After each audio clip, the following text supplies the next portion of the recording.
You know, there's this funny thing about creating a business, especially a startup that hasn't existed before, because you're making something new, you're inventing something that doesn't exist, you're breaking new ground.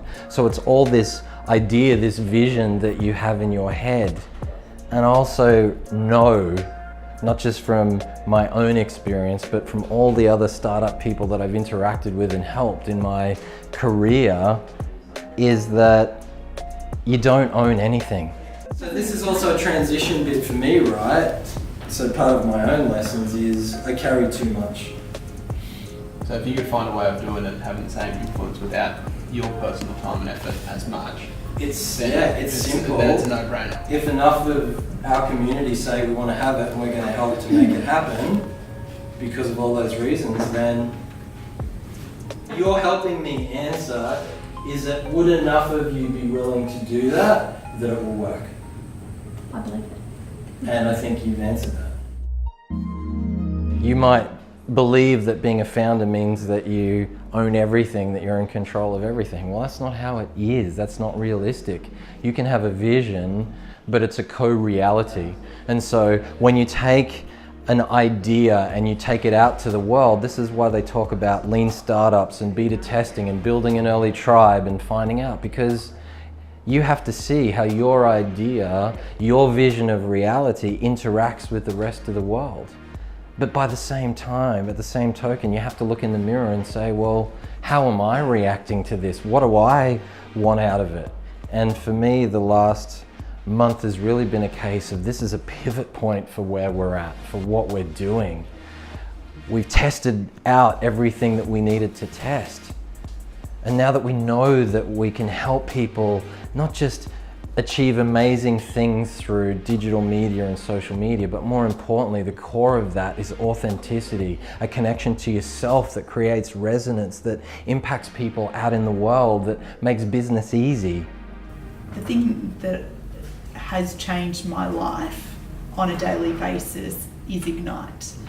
And it, like even during every conversation I'm having every day, is Ignite. It is my message going, you know, did I just, you know, am I being the person that I said I was going to be? You know, like, or the person that I am. Like, you know, my message to myself is accept myself. I'm like, did I just accept myself then? Or did I just try and please somebody?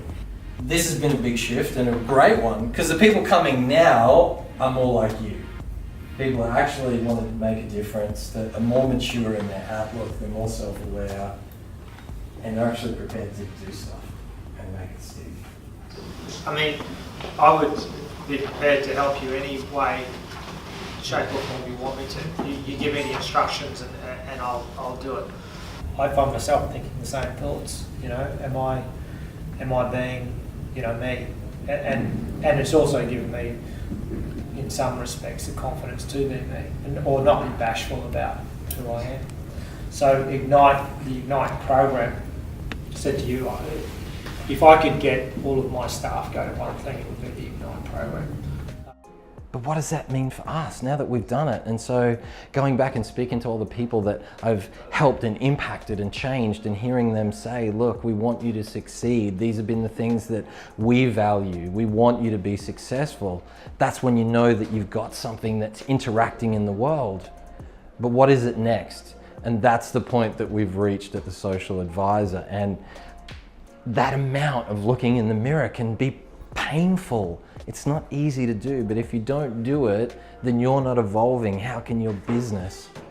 And I've realized to me that deep relationships, deep connection mean more than anything else. And the core of what we're building and that we've actually created is a community. And rather than what I started out doing, which was getting up on stage and talking to thousands of people and being on social media and, you know, grabbing whole professions and shaking them and saying, you have to wake up, you have to do things differently.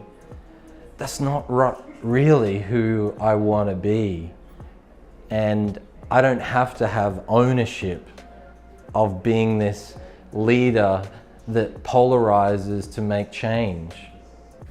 You know, you attract good people, we'll bring good people, but it's true, you can't do it on your own. Like you need a team apart from your business to be that, and it's got to be like, you know, some of us need to put hands up and say, yeah, I'll take that on. I'll take that on for the year. If each of you did that, there's not that big an investment in your time to do it. I don't need you to, and for those of you who want to be on a more senior committee of like, what kind of content should we have, how can we make it better, great. But I can cover that. I can cover the content, the logistics, and all the rest of it. That's not the hard part. That's not the bit that's costing me energetically and also from a business point of view. Because doing that actually makes us sharper. The future for me is about building a community and helping those people that have now grasped the magnitude of what it means to be self-aware and have the tools of digital media and social media and all of the other components that come with it, to let them be the ones to carry that message forward. And that's really at the core of it. And letting go of the ego and the attachment to that is something that I've had to go deeper on. But also understanding what's truly valuable to me and hearing my clients and customers say, you know, whatever you want, I'll help you because you help me. That's the kind of relationships that I want. That's the kind of community I want. And I know that it's those people that are actually going to be the ones to make the change in the world. And that's a fundamental shift to me.